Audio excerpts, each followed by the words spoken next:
President Biden promotes railway spending at an Amtrak facility in Bear.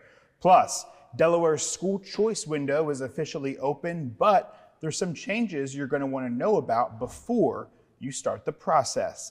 And the city of Wilmington may help you buy a first home or make repairs to your house. Details on the new program. Those stories and much more straight ahead tonight on DETV News.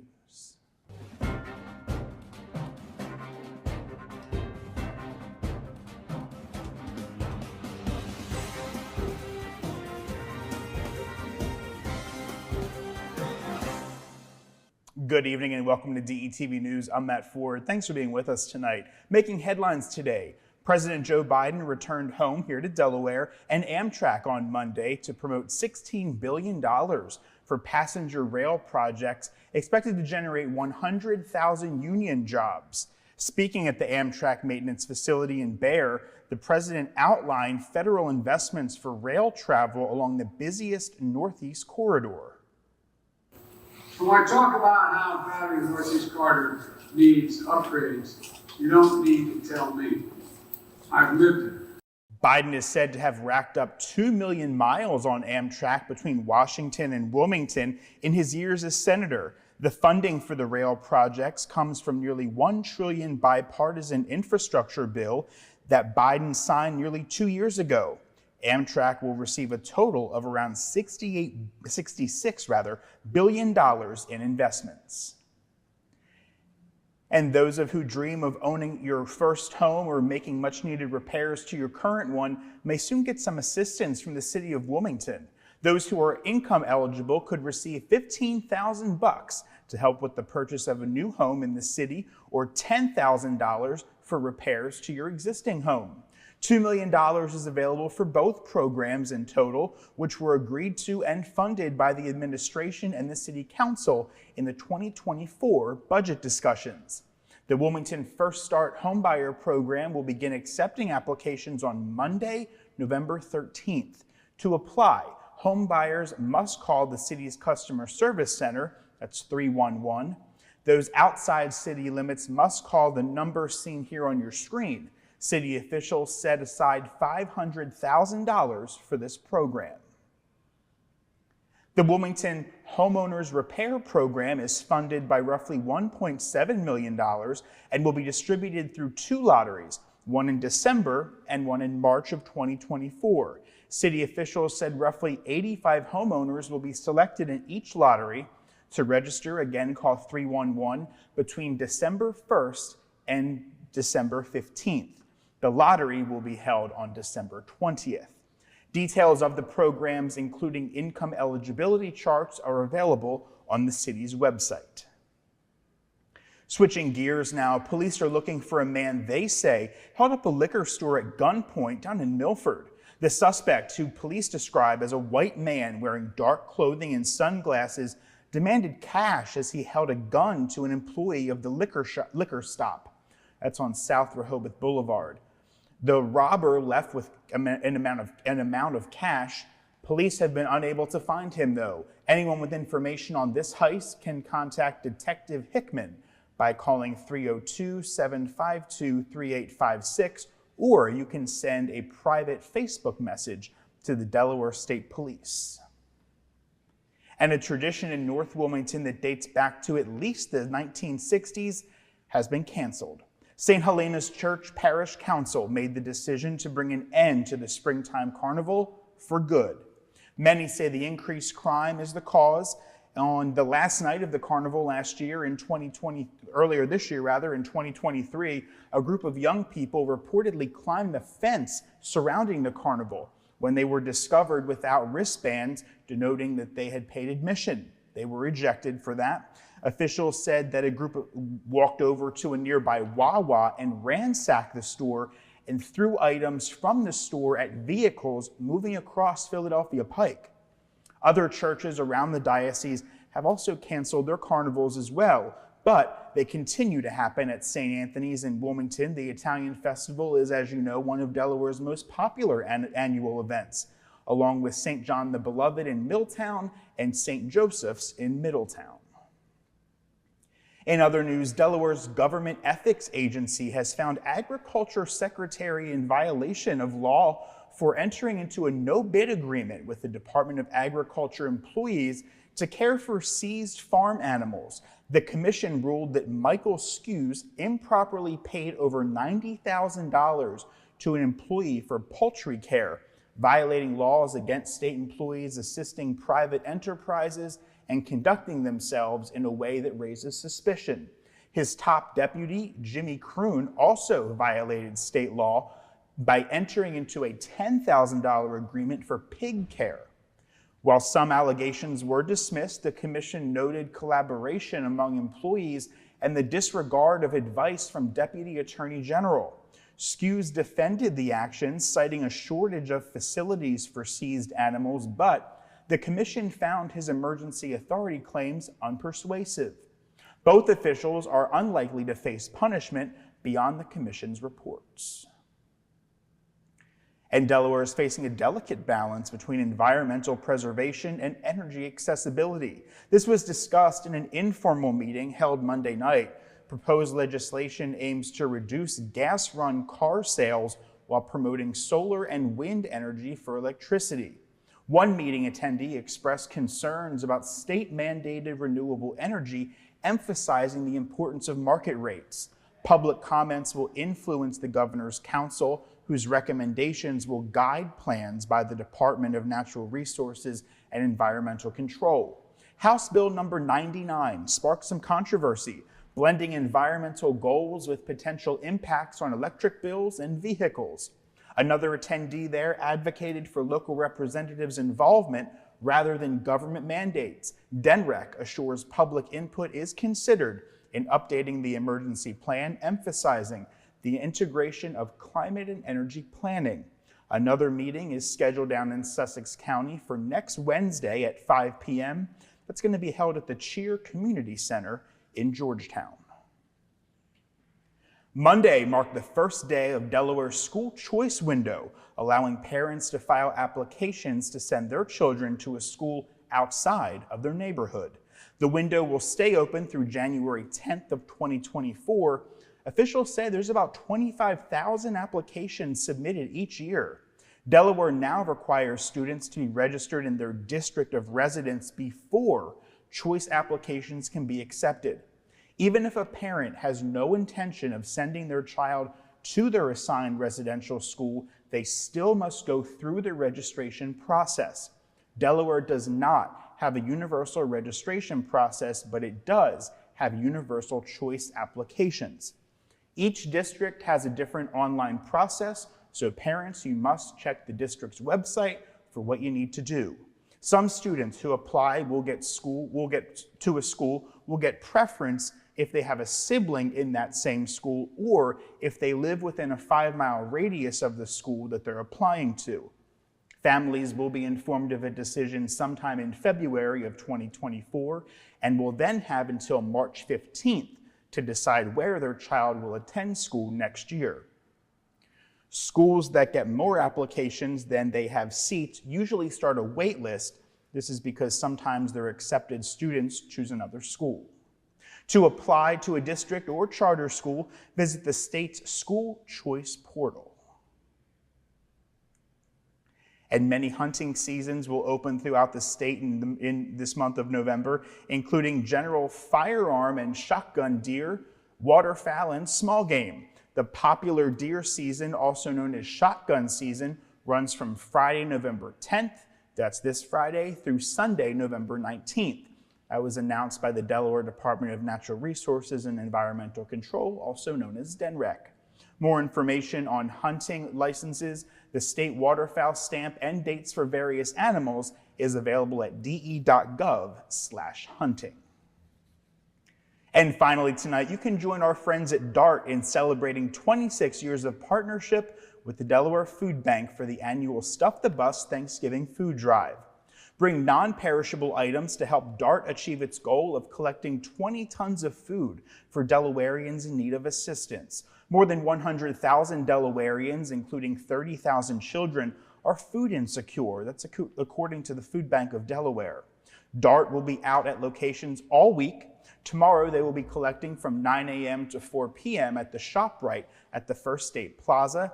That's at 1600 West Newport Pike. And then on Thursday, the bus will be stationed in Rodney Square, right near our studios. That's going to be from 9 a.m. to 4 p.m. as well. For a list of much needed items and more details, visit dartfirststate.com.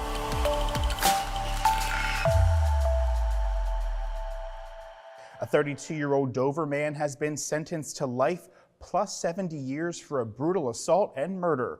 Ronald Suber was convicted of the 2021 murder of Anna Hurst and the attempted murder of Brian May. The group ran a catalytic converter theft ring. Suber believed that Hurst provided police with information. Back on August 20th of 2021, Suber picked up Hurst and May and drove to a cornfield alongside Dyke Branch Road. After accusing Hurst of being a narc, he shot her in the head and the chest.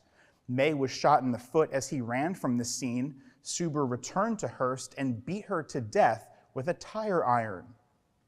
Suber was found guilty of murder in the first degree, attempted murder first degree, as well as 2 counts possession of a firearm during the commission of a felony, tampering with a witness, and conspiracy in the second degree. And in other news, the city of Wilmington is considering reducing parking fines to ease the financial burden on lower-income residents. Under a proposal by City Councilwoman Maria Cabrera, fines would start at $25 for a 2-week grace period before rising to the standard $40 rate for another 3 weeks. After 6 weeks, fines would increase by $20 increments. Cabrera says the grace period aims to be user-friendly for families that are struggling financially. The city estimates offering the discount could cost $150,000 per year. The measure follows Mayor Mike Przicki's call last year to lower fines from $40 down to $25 permanently, a move the city said would cost them over $500,000 annually.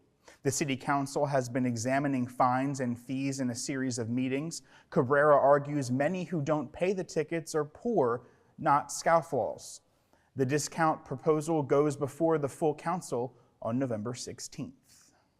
Switching gears now, a Delaware State University professor will receive more than $1 million from the U.S. Department of Education to certify more special education teachers here in the state of Delaware. DSU Assistant Professor of Special Education, Dr. Rachel Jurgensen, said the program is intended for teachers already in the classroom and will include 5 courses that are focused on evidence-based practices for students with disabilities. The grant will pay for the classes, books, testing fees, and other associated costs for the teachers. Delaware is facing a shortage of special education teachers, according to DSU, with 165 vacancies as of the summer of this year. Also at Delaware State University, NASA has awarded a 3-year grant worth nearly $900,000 to contribute to engineering and optics expertise to the future Land Rover mission on the Moon. Dr. Mohammed Khan, Director of Physics and Engineering Program, along with Dr. Yuri Markushin, Associate Professor, are the principal investigators. The researchers will design and develop infrared sensing and laser technology that will detect and compare water isotypes with the characteristics of lunar rocks and dust. DSU science students will be engaged in different parts of the project, including assisting with the design of it. The grant is part of a $14 million that NASA is investing in U.S. colleges and universities. Sticking with education news, for the first time in more than a decade, taxpayers in the Red Clay Consolidated School District will decide on a capital referendum. The State Department of Education has approved a certificate of necessity allowing for $289 million in capital projects in 29 schools. Under the state funding formula, the state pays for somewhere between 40 and 70% of the projects, with local taxes making up the remainder. If passed, district residents would pay an average of $404 over the next 3 years. That would include $242 more in fiscal year 2025 and $81 more in fiscal year 2026. The vote is set for February 28th, 2024. The district will hold a number of community awareness events in the coming months to make sure that residents know how the money will be used. The request includes $61 million for capital improvements, $205 million for deferred maintenance, and $23 million for programmatic costs. And Brandywine School District taxpayers will also decide whether to raise local property taxes to fund schools. The Board of Education is set to vote next week on a plan to raise property taxes by a total of 45 cents per $100 of assessed value, either all in 1 year or spread out over 2 years.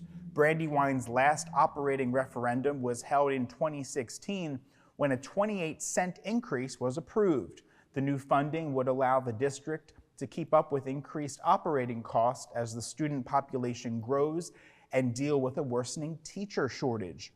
The district also plans to increase safety and security by hiring more constables and technology upgrades like new Chromebooks for students. In a bid to enhance connectivity and recreational opportunities, the Delaware Department of Transportation has formally submitted a request for federal funding that could potentially more than double the length of the existing Wilmington Riverwalk. The proposed extension aims to create a new thoroughfare for cyclists, runners, and pedestrians, stretching beyond the train station and encircling the 7th Street Peninsula. The department is seeking a substantial sum of $12 million from the U.S. Department of Transportation. Recipients are expected to be announced in 2024. The funding would facilitate the design phase and environmental review necessary for the extension. The grant application also includes a forward-thinking initiative allocating $500,000 for an on-the-job training program aimed at women, people of color, and individuals with previous incarceration history during the project's implementation. And listen to this one. In an extraordinary gesture, officials from the London Parade Festival extended a personal invite to the Odessa High School Marching Band to participate in the prestigious London New Year's Day Parade 2025. Odessa High School, a relatively new institution that opened its doors just 3 years ago, caught the attention of Duncan Shadees, former Lord Mayor of the city of Westminster and great-grandson of Winston Churchill. Already taking proactive measures, the band, along with its parent booster club, has initiated fundraising efforts to defray the costs associated with this international trip. That's exciting. And Delaware State University held its first Black Farmers Conference today at its Dover campus. The College of Agriculture, Science, and Technology partnered with the First State African American Farmers Association to offer 2 days of demonstrations, panel discussions, and workshops. The idea grew from discussions on how to best address the needs of today's African American farmer. That's according to Cherise Winstead, who's Dean of the College of Agriculture. Important for us to be in partnership with the First State African American Farmers Association, just to show how intentional we are about that relationship. Their problems are our problems, and we have a cooperative extension role, which means that we service our local farmers. So if there is a pain point that they're experiencing, it is our responsibility to fill that gap. And so this conference is really the fruit of all of those discussions over the last year and a half, and we hope the discussion will continue even after today. The conference continues through Thursday. And moving to Sussex County, the Sussex County Economic Development officially opened its kitchen incubator in support of culinary entrepreneurship. In place of a ribbon-cutting ceremony, officials broke bread on the new facility at Delaware Technical Community College in Georgetown this week. The kitchen incubator provides a shared kitchen space combined with business assistance to help aspiring and existing entrepreneurs build food companies, create jobs, improve healthy food access, and strengthen the regional food economy. The building provides around 1,800 square feet of space, equipped with all a food entrepreneur needs, including storage, all necessary equipment, and tools for food prep, cooking, baking, and presentation. The goal is to remove high-cost barriers to culinary startups. For more information on the Kitchen Incubator of Sussex County, you can visit their website, seen there on your screen. And staying in Sussex, the Southern Delaware Tourism Office has launched a new website to showcase restaurants, breweries, and farmers markets in Sussex County. The website, called Culinary Coast, seeks to capitalize on Southern Delaware's growing culinary attractions. The growing population has helped fuel an increase in restaurants, while wineries and distilleries expand and farmers markets feature the region's agricultural products. CulinaryCoastDE.com seeks to encourage visits to the area and assist in travel planning. The website will also include information on agritourism, as well as a blog with guest posts from Culinary Coast chefs and entrepreneurs. And finally tonight, you can join our friends at DART in celebrating 26 years of partnership with also our friends at the Delaware Food Bank for the annual Stuff the Bus Thanksgiving Food Drive. You can bring non-perishable items to help DART achieve its goal of collecting 20 tons of food for Delawareans in need of food assistance. More than 100,000 Delawareans, including 30,000 children, are food insecure. That's according to the Food Bank of Delaware. DART will be out at locations throughout the state all this week. Today, they were collecting food in First State Plaza at 1600 West Newport Pike. On Thursday, the bus will be stationed in Rodney Square, right near our studios. That's going to be from 9 a.m. to 4 p.m. And we're celebrating our 26th annual Stuff the Bus Thanksgiving Food Drive. We are here at the Stanton ShopRite. We'll be here until 4 o'clock today, and we're collecting as many non-perishable food items as possible, which will be donated to the Delaware Food Bank. Please come out. It's a beautiful day. We're also going to be at Rodney Square tomorrow from 9 to 4, and also at the ShopRite on Route 202 on Friday, also from 9 to 4. We'll also have an event on Saturday morning at the Four Seasons ShopRite on Route 896, and we will hope to get at least 20 tons of food. So please come support us, and hope to see you there. Happy holidays.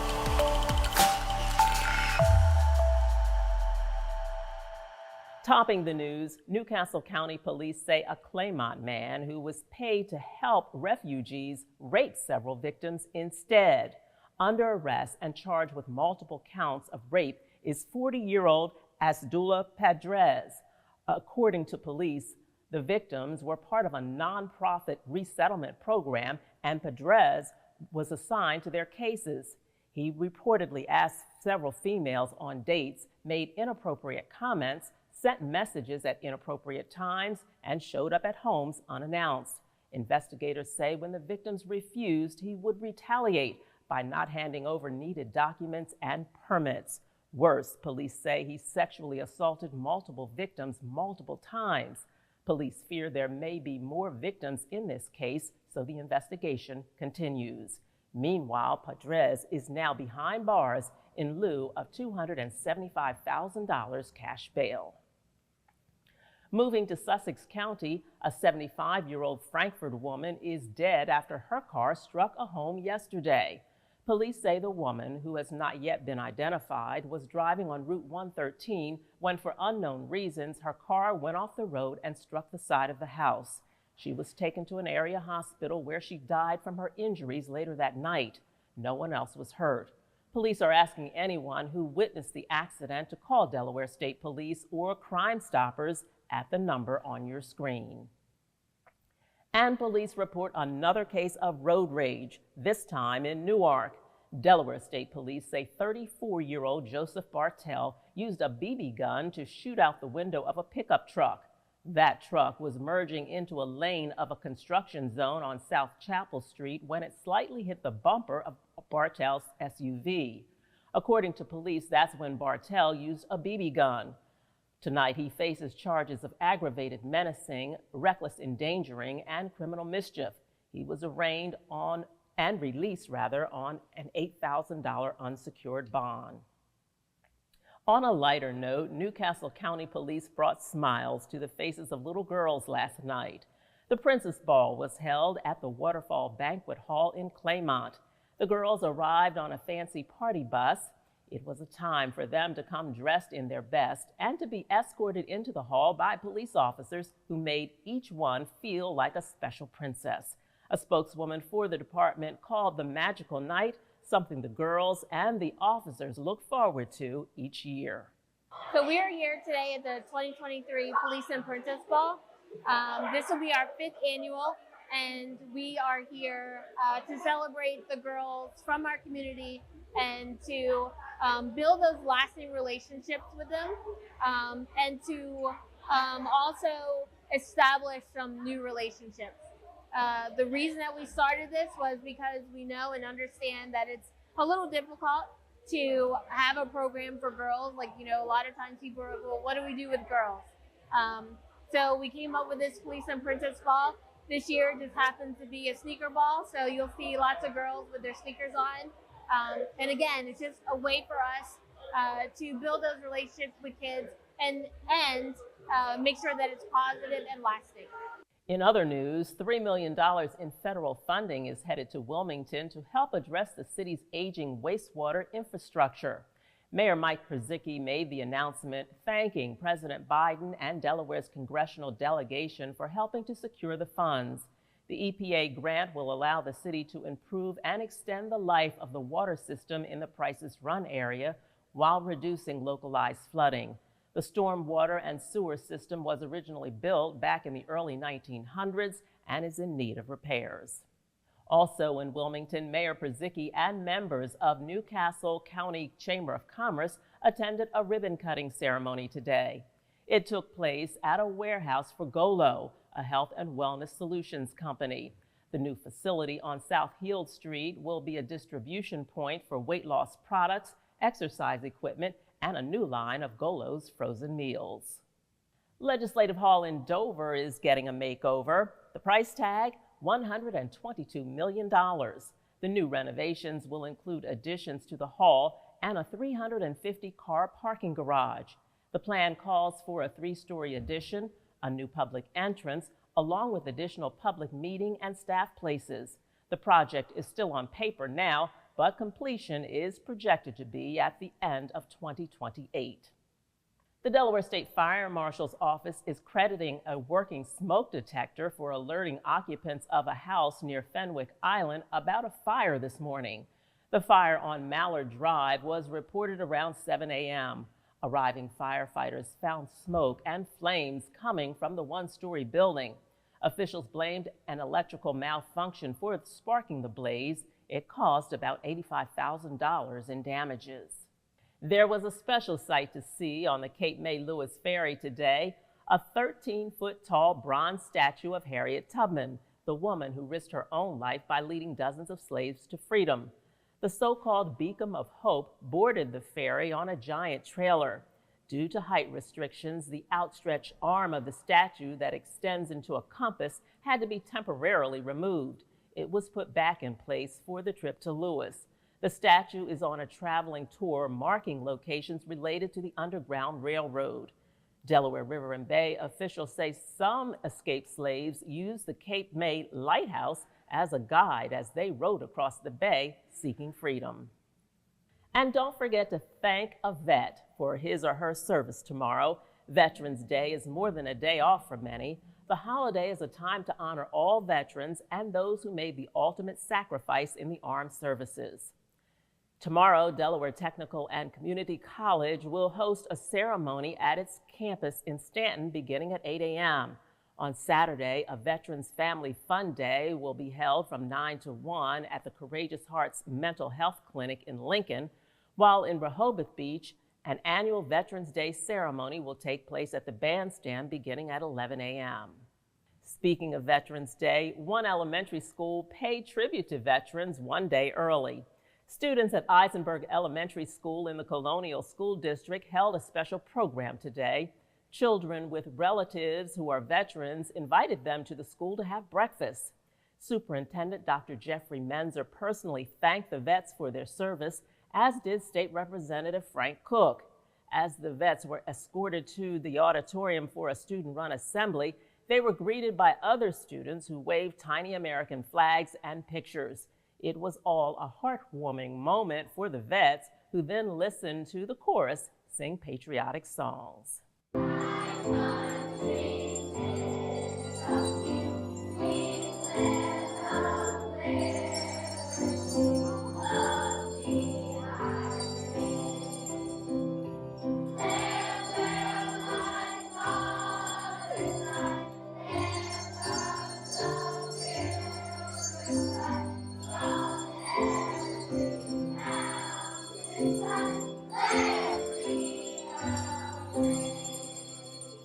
I can't think of a better way to end our newscast as we too at DETV thank all veterans for their service. I'm Lauren Wilson. Thanks for watching, and be sure to catch us on all social media platforms and on Comcast Channel 28 every Tuesday through Thursday at 7:30 p.m. Have a great holiday weekend.